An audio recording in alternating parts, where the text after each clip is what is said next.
ሰላም ጤና ይስጥልኝ ውድ ተመልካቾቼ እንደምን ሰነበታችሁልኝ እንደምንድናችሁ የዚህ የዩቲዩብ ቻናል ፋሚሊዎች። አሁን ደግሞ በአንድ ሀሳብ በአንድ ርዕስ ላይ እስቲ አንድ ሁለት ሀሳብ አንስተን እንወያይ።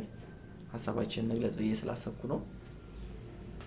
አይ ቲንክ ባለፈው አንድ ሁለት ሀሳብ ላይ አንስተን ተወያይተናል፣ ስለ ታክስ እንዴት እንደሚሰበሰብ፣ ስለ ንብረት ታክስ። እናም ባለፈው ትንሽ ለመናገር እንደሞከርኩኝ ቆየም ዘገየም መንግስት መሰብሰብ ይጀምራል ብዬ ታክስ ከፕሮፐርቲዎች እና ከግምት ዘርፍ ላይ አሁን ሲወስዳል ብዬ አውርተን ነበር እና ተወያይተን ነበር።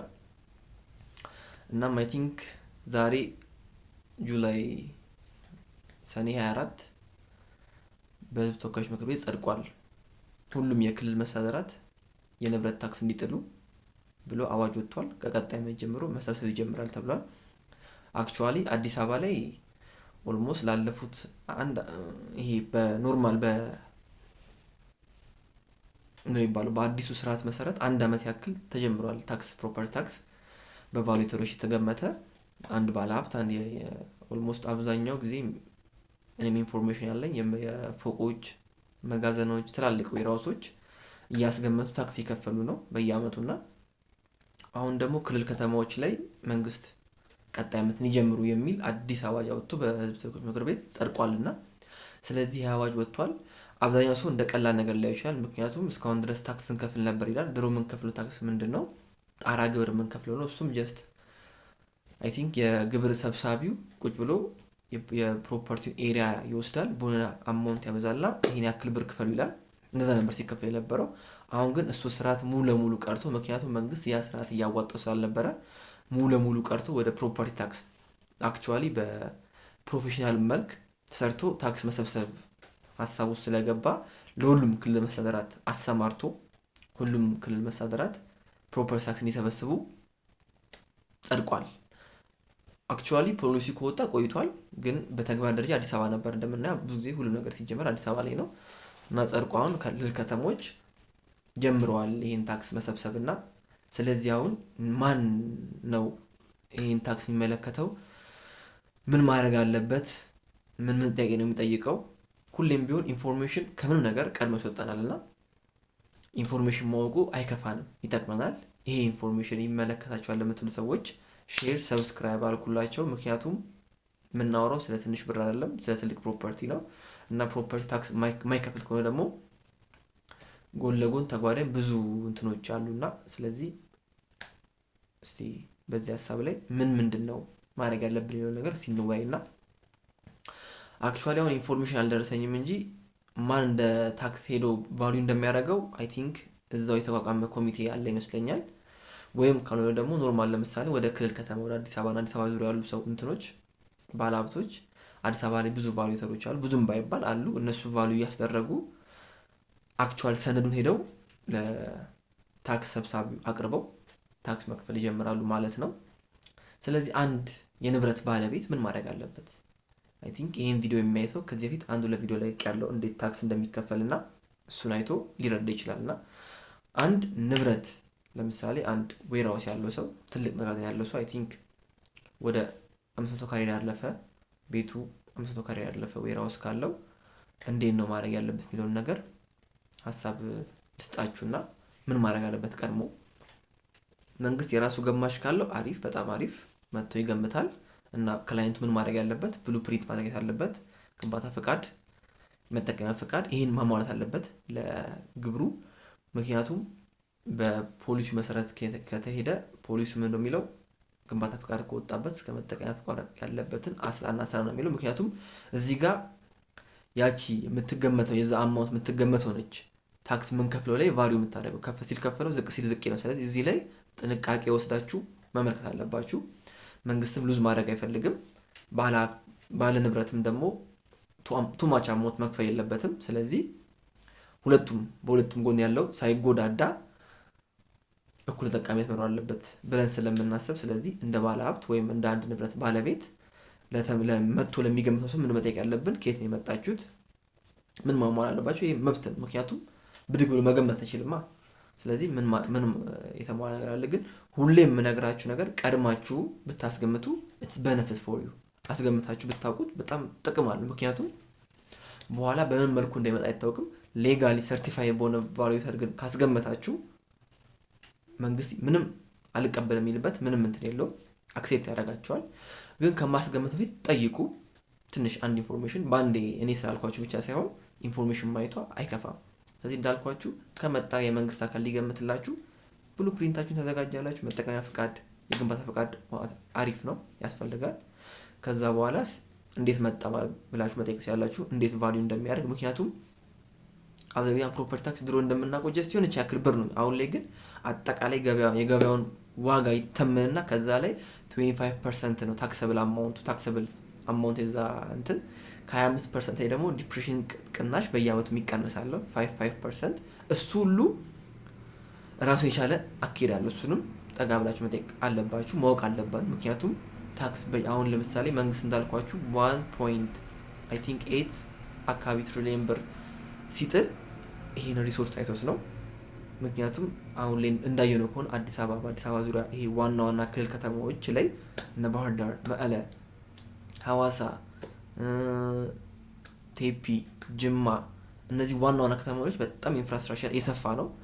ስለዚህ አሁን ላይ መንግስት ኢንቨስት ያደርጋለው ከራሱ። ስለዚህ በተዘዋዋሪም ኢንቨስት ያደርገው መስጠት ይፈልጋል። ምክንያቱም በነፊት አግኝታቸዋልና እነዛ ባለፎቅ ባለቤቶች ከናንተ መስጠት ይፈልጋል። ሲፈልግ እንዴት ነው ያ ፕሮፐርቲ ቫልዩ ሲደረግ ጥያቄ አለኝ ምን ያክል ያ ሰውዬ ቫልዩሽን ላይ ምን ያክል ልምድ አለው የሚለው ነገር። ምክንያቱም ሂውጅ አማውንት ለምሳሌ ብንወስድ አንድ ትልቅ ሂውጅ ሆቴል ኮሚቴ ተደራጅቶ ልገምት ቢል በጣም ከባድ ነው። ምክንያቱም ኢንካም አፕሮች ይጠቀም፣ ሴልስ ይጠቀም፣ ኮስት አፕሮች ይህን ሁሉ ማጣት አለበት። ብቁ የሰው ኃይል ከሆነ ኦኬ አሪፍ ነው። ግን ኖርማል በድሮ በለምበር ነው እዚህ ከሆነ እዚህ ጋር ትልቅ ስጋት አለኝ። ምክንያቱም እንደ ቀላል ምን ያላለን። ምክንያቱም እዛ ጋር ምን ሴት የምናደርጋት ቫልዩ መጠኗ እሷ ነች ታክሰብል፣ እሷን 25% ነው። ስለዚህ ቫልዩ ከፍ ባለ ቁጥር ቢኖዳ ታክሰብል አማውንቱም ዝቅ ባለ ቁጥር ደግሞ መንግስት ሉዝ ያደርጋል፣ ከፍ ባለ ቁጥር ደግሞ ክላይንት ያገኛል። ስለዚህ ያን እንዴት ነው የሚያሳርቀው? ያ መጥቶ ፕሮፐርቲውን ቫልዩ የሚያደርገው ሰው ኢንስፔክት የሚያደርገው ሰው የሚለው ነው። እሱ የራሱ ጥያቄ ያለው። ግን ከዚህ በፊት እንደ አንድ ንብረት ባለቤት ምን መጠንቀቅ አለብን የሚለው ነገር ምንድን ነው? እንዳልኳችሁ የመንግስት አካልም ሆነ እንደኔ እንደ አንድ ግለሰብ በቫሉዌሽን ላይ እና በዚህ በታክስ ላይ አዲስ አበባ ዙሪያ ነግራችኋለሁ እንደምሰራ ለኦልሞስት ለአንድ አመት ያክል ካየሁት እንትን መጀመሪያ በግል አስገምቶ መሄድ በጣም ቤነፍታል። ምክንያቱም አንድ ትራንስፓረንሲ ያለው ግልጽ ነው፣ ታወራለህ፣ እንዲደረግ እናወራለን።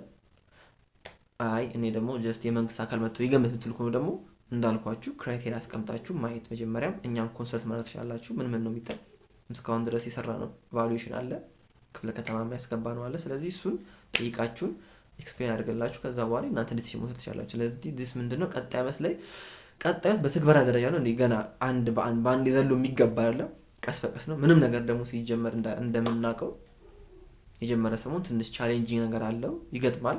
ከዛ በኋላ የደበረ የጠነከረ የሚሄደውና የመጀመሪያ ሰሞን ላይ ሉዝም አለው፣ ጌንም አለው፣ መጨረበርም አለው። ስለዚህ ይሄ ሁሉ ነገር ላይ ቀድሞ ማወቁ ቀድሞ ኖሃው ማወቁ ከምንም ነገር ያድናል። ስለዚህ ይሄላችኋለሁ እና ኤቭሪ ፕሮፐርቲ እንዳልኩት ከሆነ ቆየም ዘገኘም ቫልዩ መደረግ አለበት። ቫልዩ ከተደረገ በኋላ ደግሞ መንግስት ታክስ ይፈልጋል፣ ታክስ ይደረጋል፣ ፕሮፐርቲ ታክስ። እዚህ ጋር ለምሳሌ ንብረት ግብር ሲል እንዳንንታታ መፈራው ለብዙ አመታት ስንከፍል የነበረው ጣራ ግብር ተብሎ አለ።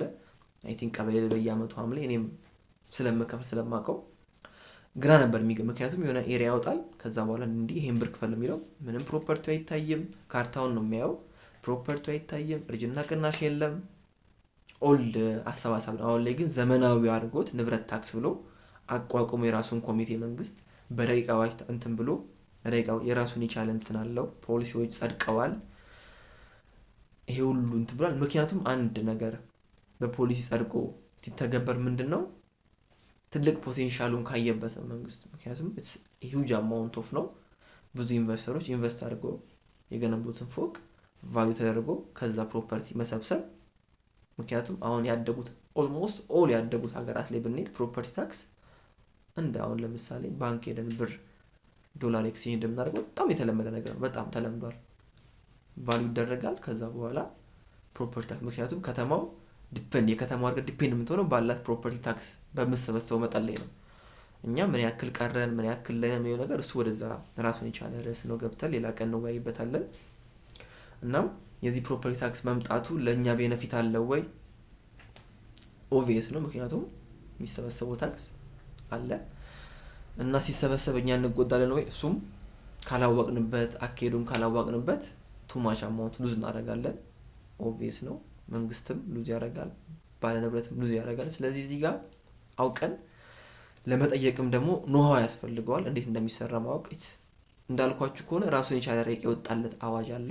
በዛ አዋጅ ተመሰርቶ ነው መቼስ አንድ ባለሙያ መጥቶ የሚሰራው። ግን ከዛ ፊት ደግሞ እንደ አንድ ባለንብረት ባለቤት ብሉ ፕሪንት ካለ አሪፍ ነው። ግንባታ ፈቃድ ያስፈልጋል፣ መጠቀሚያ ፈቃድ። ምክንያቱም ዲፔንድ ሆኖ በዛ ላይ ነው ቫሉ የሚደረገው እና ቀድመን እንዘጋጅ። አይመጣም ብለን የምናስብ ከሆነ በሚገርም ፍጥነት ነው አሁን ላይ አፕላይ የሚደረግ። ምክንያቱም ያ ታክስ ይፈለጋል መሰብሰብ፣ ከህብረተሰቡ ተሰብስበው ወደ መንግስት ካዝና መግባት ስለሚፈለግ ፕሮፐርቲ ታክስ ቆየም ዘገየም ሁላችን ደጅ ላይ መጥቶ ይንኳኳል። ስለዚህ አሁን ላይ ሞር እንደኔም ካለኝ ተሞክሮ ሞር ፎከስ የሚደረገው ትልልቅ ሂውጅ ፎቆች ዌርሃውሶች ነው። ትናንሽ ኖርማል ሬዚደንስ ላይ አላቅም ምን እንደተወሰነ፣ እሱን በድሮ ይቀጥል አይቀጥል አላቅም። የእርጅና ቅናሽ ይተከላል አይተከልም ይሆናል አላቅም። አሁን ለምሳሌ ትልቅ ጥያቄ ነበረብኝ። ረቂቅ አዋጁ ሁሉም ክልል ከተሞች በራሳቸው አካሄድ ይሰብስቡ ተብሏል። ግን የአካሄድ ላይ ምንድን ነው አያመጣም ወይ ከፍ ዝቅ? እሱም ራሱን የቻለው ኪስ መስጠት አለበት እና ኮድ ኦፍ ኮንዳክት ያስፈልጋል ቫሉዌሽን ላይ። ምክንያቱም ሁሌም ቢሆን እንዲህ አይነት ቦታ ላይ ምንድን ነው ሂውጅ አማውንት ኦፍ ፍሎ ስላለ መኒ ፍሎ ስላለ እናም ደግሞ ተጠቃሚም ጠቃሚም ስላለ እንዲያ ነገር ላይ መጠንቀቁ እንደ አንድ ባለሙያ መመክረው ምንድነው ቀድሞ ማወቁ ትልቅ ቤነፊት አለው። እናም ቀድሞ ማስገመቱም ደግሞ ቤነፊት አለው። ቀድሞ ማስገመት ስላችሁ አይ ቲንክ የሆነ የሚሰበሰብበት ጊዜ አለው እና ከዛ ፊት ቀድማችሁ ኮንሰልት አድርጋችሁ ኤኒ ታይም ኮንሰልት ማድረግ ሲያላችሁ ነው ሃው እንዴት ቫሉ ማስደረግ እንዳለባችሁ ኮንሰልት አድርጉኝ። ኤኒ ታይም ኮል አድርጋችሁ ኢንፎርሜሽን ካላችሁ መጠየቅ ትችላላችሁ። ምክንያቱም ይሰራ ነው የለመደው ነገር ስለሆነ ችግር የለም። ኮንሰልት አድርገን ከዛ በኋላ የሚመጣው ነገር ለመመለስም ዝግጁ ለመሆንም ከመቆጨት አሪፍ ነው ብዬ አምናለሁ። ስለዚህ ይሄን ይመስላል ዛሬ ሀሳቤ። እንዳየሁት ነበር የህዝብ ተወካዮች ምክር ቤት የምጠብቀው ነበር ይሄ ውሳኔ። ምክንያቱም አዲስ አበባ ተገብሮ እንዴት ነው ክልል ከተማ ላይ የሚለው ነገር ስቲል ምንድነው ችግሩ? አዲስ አበባ ላይ መሆኑ ኦልሞስት ሁሉም ቦታ ላይ ገና አይ ቲንክ 10% 20% የተጀመረው እና አክቹአሊ በደንብ ምክንያቱም እኛ እንዳየነው ከሆነ ብዙ ጊዜ ቫሉ ሲደረግ መሬት የሚያስገባ አለ። ቤት ሀገር ነው መሬት ገብቶ ዲፕሬሽን ቅናሽ እርጅና ቅናሽ የሚደረግበት። ይህም ትልቅ ጥያቄ ያለው ምክንያቱም ፕሮፐርቲ ታክስ ላይ መሬት መግባት የለበትም በፍጹም። ምክንያቱም እርጅና ቅናሽ የሚቀነሰው ከፕሮፐርቲ ከተገነባ ነው እንጂ እንዳልኳችሁ ቫሉዌሽን ላይ መሬት ህገ መንግስቱ ላይ ምንድነው መሬት አይሸጥም አይለወጥም ይላል። ግን እሱ እንደ አሁን ማውራው እንደ ቲዮሪ ደረጃ ነው እንጂ አክቹአሊ ያለው ነገር አይደለም። እሱን ሁላችንም እናውቀዋለን። ግን አይሸጥም አይለወጥም። ስለዚህ ቫሉ የሚደረገው ጊዜ መሬት ቫሉኛ የምናደርገው እንደ አንድ ፕሮፌሽን ለካፒታል ለፋይናንሻል ሲፈልግ ቫሉ ይደረጋል ላንድ፣ ምክንያቱም ወጪ ነው የወጣበት ወጪ ነው። ግን ታክስ ላይ ወጪ አልወጣበትም ለማለት ፈልጌ ሳይሆን ምንድነው ታክስ ላይ ቫሉ ሞር ታክስ ምንድነው መንግስት ሀሳቡ ታክስ ይጥልላችሁ ባለ ንብረትም ባላ እንትን እንዳይጎዳ ምንድነው እርጅና ቅናሽ ተብሎ በየአመቱ የሚቀነስ ፐርሰንት አለች ከተከለችበት ቀን ጀምሮና እሷ እርጅና ቅናሽ በምንከፍለው ታክስ መሰረት የተቀነሰ ዜሮ እስኪሆን ድረስ ይሄዳል። ስለዚህ መሬትን አስገብተን እንዴት ነው እርጅና ቅናሽ የምትቀንሰው? ይህም ትልቅ የሚያከራክረን ጉዳይ ነው። ለዚህ ነው እኮ አንድ አሶሲዬሽን ቢቋቋም ቫሉዌሽን አሶሲዬሽን አሪፍ ነው። ምክንያቱም ኮድ ኦፍ ኮንዳክት ይቀመጣል፣ ሩሎች ይቀመጣሉ። በዛ መሰረት ጋይዳንስ ተቀምጦ ማኑዋል ተቀምጦ በዛ መሰረት እያጠቀስን ተጠቃሚው የማይጎዳም፣ ስራው ላይ ያለውም ሰው የማይጎዳም፣ መንግስት የማይጎዳም። ምክንያቱም መንግስት ይፈልጋል መሰብሰብ፣ ባለ ንብረት ደግሞ እንደ ምን ያክል ብር ያልተገባ ብር ማውጣት የለበትም ከኪሱ። ግን መክፈል ያለበት የጣለበትን ሲከፍል ደግሞ ሹር ሆኖ ሳይቆጩ ቢከፍል ኢትስ ኢዚ ፎርሱም አሪፍ ነው ብለን ስለምናስብ ነው። እና እንዳልኳችሁ ሪፈር አድርጉ፣ ይሄን ቪዲዮ ተከታተሉ። ምክንያቱም በየጊዜው አዲስ ፖሊሲ ይወጣ፣ እኛም ደግሞ ካጋጠመን ቻሌንጆች ከምናየው የስራ እንትን ላይ ሼር ለማድረግ ዝግጁ ነኝ ኤኒ ታይም። እኔም ባልደረቦቼም አለን፣ ኮንሰልት ማድረግ ትችላላችሁ። አመሰግናለሁ። በመጨረሻ ምንድነው ማስወስ እንፈልገው ይሄ ዩቲዩብ ቻናል ማበረታታት የምትፈልጉ ሰዎች ሰብስክራይብ ሼር አድርጉልን። የእናንተ ድጋፍ ነው እኛን ለቀጣዩ በደንብ አበርትቶ አጠንክሮ የሚያቆመን። ምክንያቱም አሁን ላይ ከስራ መልስ ነው ቁጭ ብዬ ያለኝን ኢንፎርሜሽን ፕሮቫይድ ማድረግላችሁ እና ዲስ ነገር ላይ ብትተባበሩኝ አመሰግናለሁ። ቴንኪዩ እስካሁን ስለነበረ ሰዓት አመሰግናለሁ። እና አይ ቲንክ አጭር ቪዲዮ የምለቀው ትንሽ ቁንጽል ሀሳብ ስለሆነች ነው። ሀሳቧ ላይ ግን ሞር እንዲበራ ከፈለጋችሁ ያልገባችሁ ነገር ካለ ዩካን ኮንታክት ኢንቦክስ ላይ ኮንታክት አድርጉኝ፣ ችግር የለም ለመመለስ ፍሪሊ እና አስተያየታችሁንም አስቀምጡልኝ። አመሰግናለሁ። መልካም ይሁንላችሁ።